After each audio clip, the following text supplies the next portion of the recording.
Hello, viewers. Welcome to another episode of Hitchens Racer.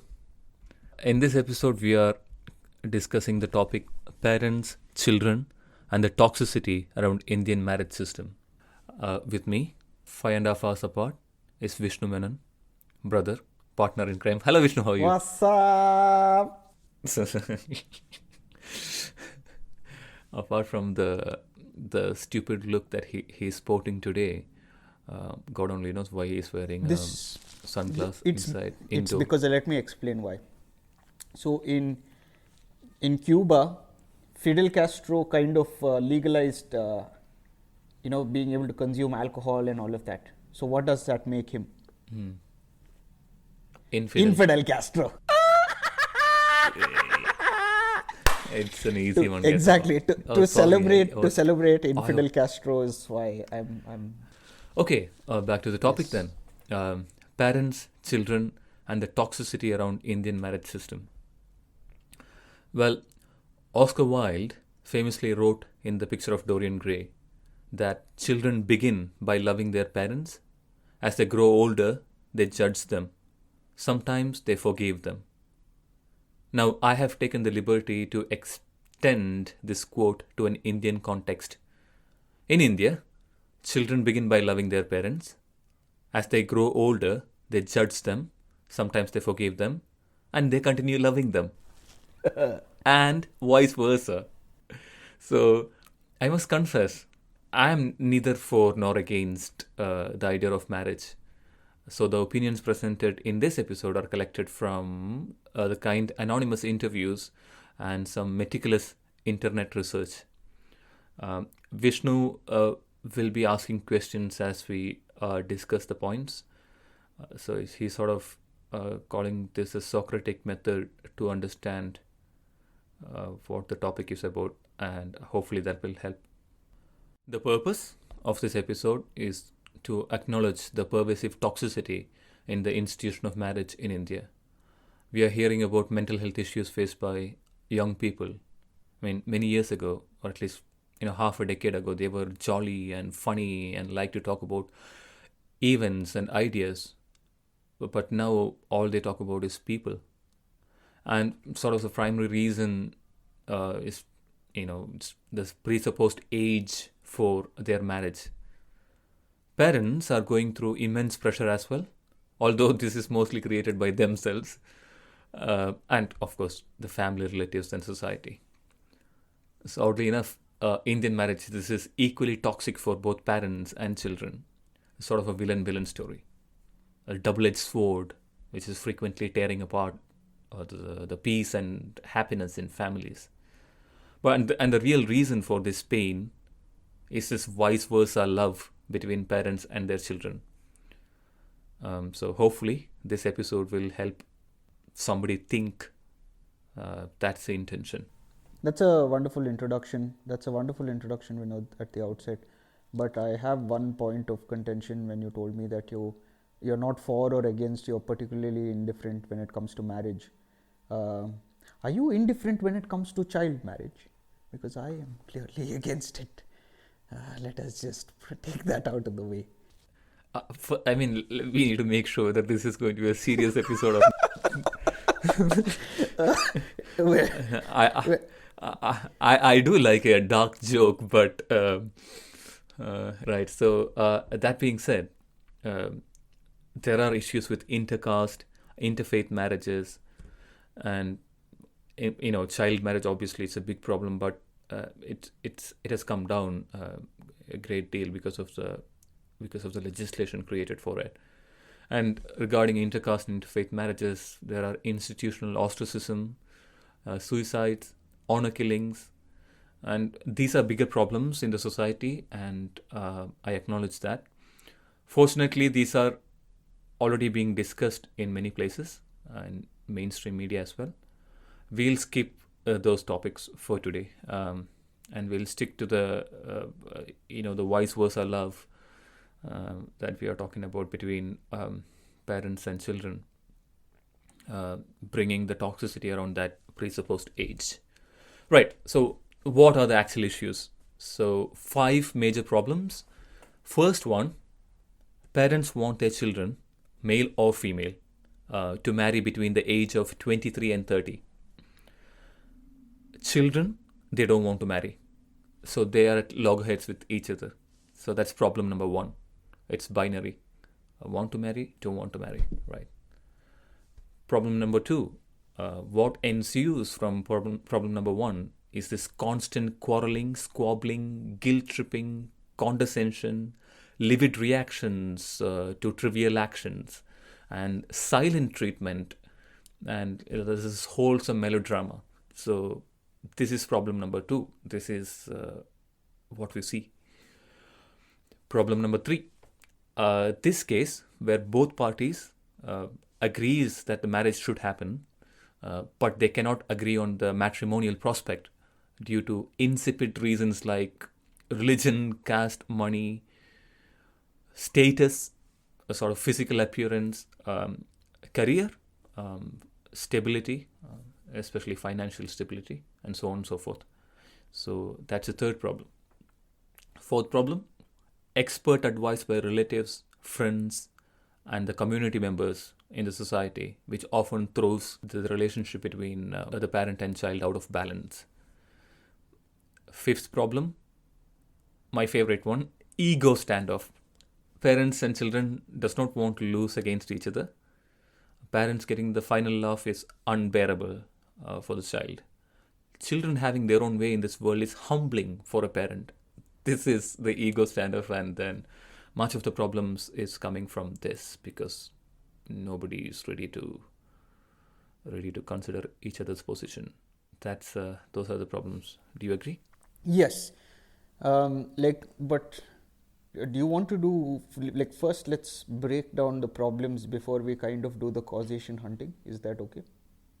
Yes, I mean, just to put out, these are the major problems, I or these agree. are the pillars which we are sort of trying to address I today. agree. And yeah, I thought we'll go into like the individual perspectives now to see what the parent's perspective is, and then child's perspective is. Obviously, these problems that we discussed right now will be coming in that discussion as well, and it is much more in the context of the perspective of the parent and child. And clearly, since we don't have, we don't have like a parent to represent them, I must say that I will probably go out on a limb and try to play devil's advocate for the parent. Okay, while I Yeah, do it. while Do I it. I mean, both press you. sides, I suppose. Yeah, If yeah, you, yeah, yeah. But I mean, just because we need their side also represented, I might just press you on what we might probably converge on in an otherwise like a regular conversation. that's a good point, to be honest. I mean, I have tried to balance both perspectives here, but I mean, there is a slight bias, I think, towards The offspring. the Yeah, child yeah, because of, I mean, probably my yeah, age and other reasons. We'll see why it is, yeah. right? So first, parents' perspective. One, for most parents, they genuinely think that it is their duty and responsibility to sort out a wedding for their children. They genuinely believe that. And sort of they think marriages are supposed to be done like paying bills. There is a deadline and it has to be done before that.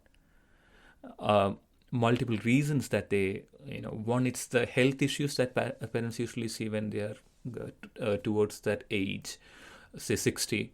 And they quote that as a reason why the child should get married, because the parents won't be there to take care of them and they need someone else to take care of them, right? Second is the Indian parents are absolutely convinced that they know what's best for their children. The next issue is parents think a community means security. They're worried that the society and relations, what would they say if the children is not married during the marriageable age?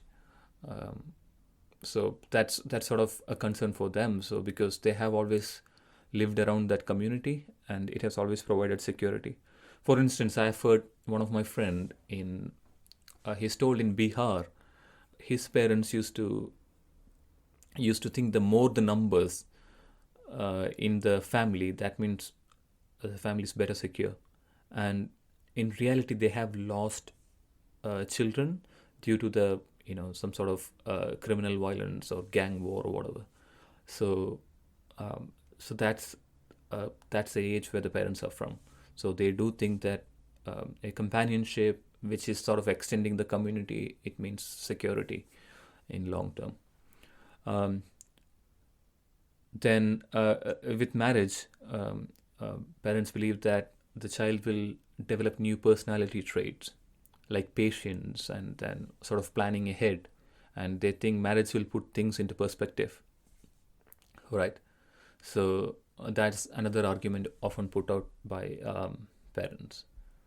And like I said, they know for a reason. Parents know that the friends, means the children's friends, they will get on with their life and other priorities when they get married, and the friends will usually have a valid reason to avoid you.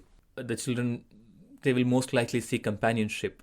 The friends get out of their way, say around 30, and then when they seek companionship, the easiest way to achieve that is marriage. That's what parents' argument is. They obviously know sex, it will become seasonal eventually, and everyone is looking for a long-term companionship and family, right? Um, Kids, that's one reason parents say that they want to see the grandchildren.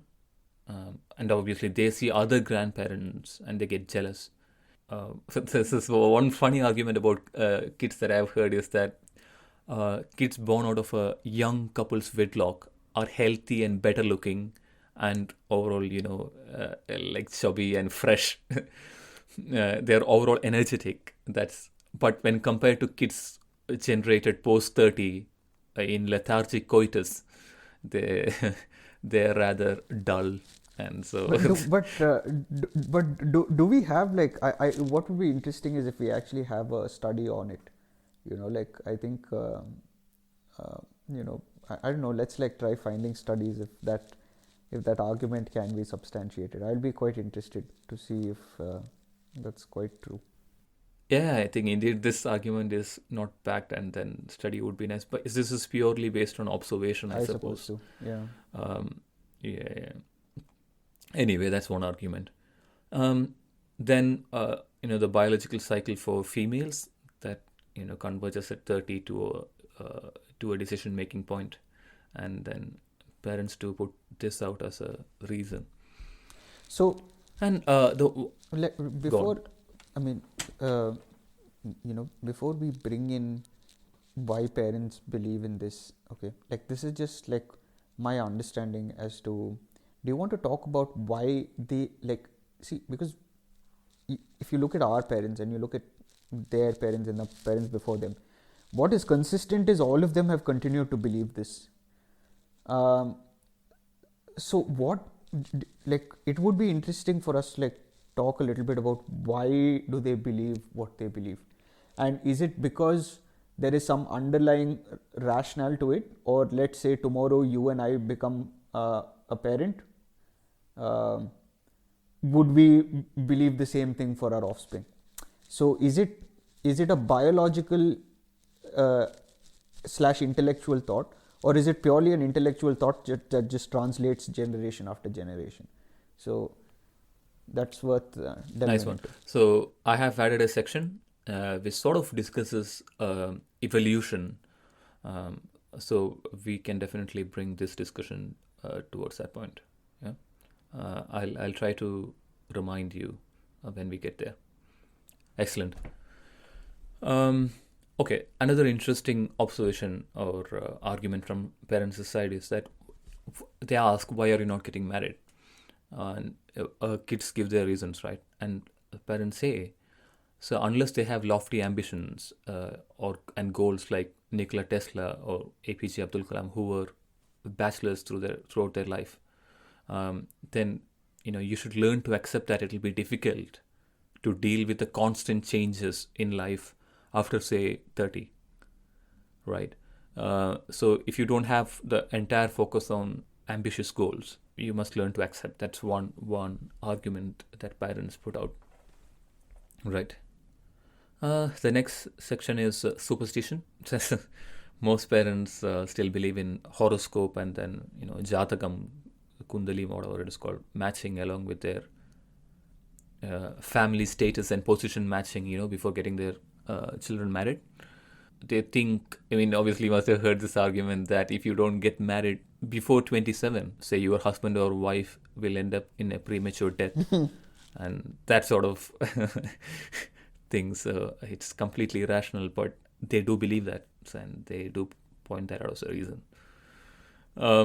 Then they refuse to accept the fact that children are grown up and that they can make their own choices. I mean, parents still genuinely believe that in certain matters like marriage, children can't make a decision on their own. And then Kanyadhan, which is asset transfer. Yeah, the old age father, if they're wanting to go to the heaven, they should transfer all assets. Yeah. I mean, strange that they still do believe it. Yeah. Yeah, I mean, so here I would, again, like, I would concur with some of the views, and I would move away from other views. So, especially the one with like the Tesla and Abdul Kalam, I feel the contrary is true. Like, if you're not married for long enough, then that is out of the question. Now you're like, no one's going to marry you, you're not going to have kids and all of that. So then you would just choose to focus on one field and become very great at that. What I was trying to say is that I think it's the other way around, where like if you dodge the bullet of marriage until you're 30, and so when the marriage goes out of question, you know that you're not going to be married, you're not going to have children, then you tend to focus on other things in life, which is more important, and then you have a more clear sense of direction as to what you're going to do for the next 30 years. That can be a counter to that claim that the parents have. But as far as this this Kanyadan concept is concerned, I think it's true not just for women, but it's also true for men. I truly believe that a parent thinks it is their legitimate responsibility to pass on the child, regardless of it's being a man or a woman, to another person per se, so that they're together as a couple. I mean, it sounds funny, this whole Kanyadan principle, but I think the root cause is that as a parent, because you love your child so much, you're constantly thinking about how that child would continue to live in this world when you die.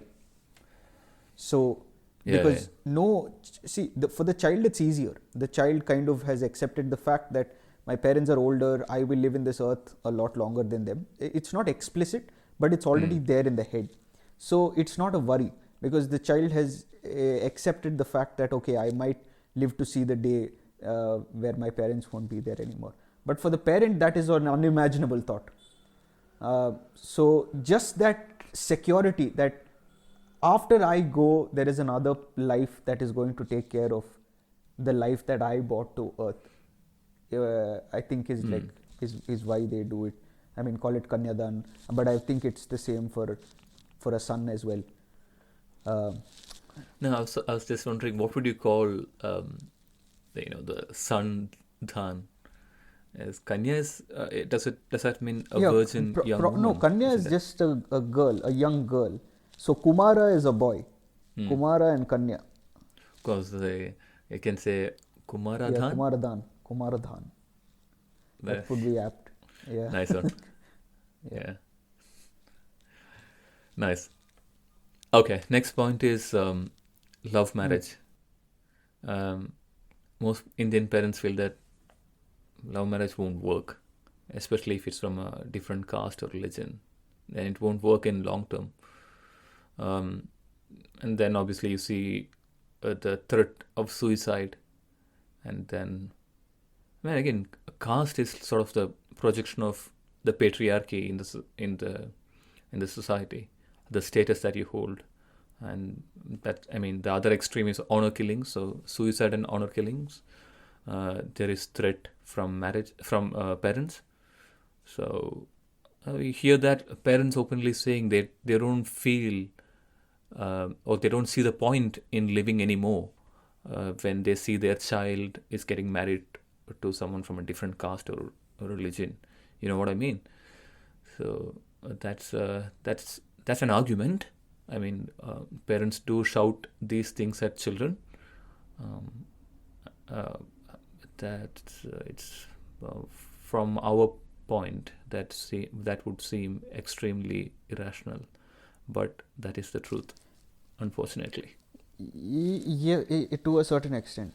So again, when it comes to Yeah. this caste and thing, like when we kind of deep dive as to why societies did what they did when it comes to caste, right? Like, and if we go back to the science of eugenics, which was a science that many societies tried to perfect, ancient societies, right from No, hang on. sorry. What is eugenics? What does that mean? Eugenics is a method of okay, let me pull up the definition because I don't paraphrase, because it's quite important that I tell what it is correctly.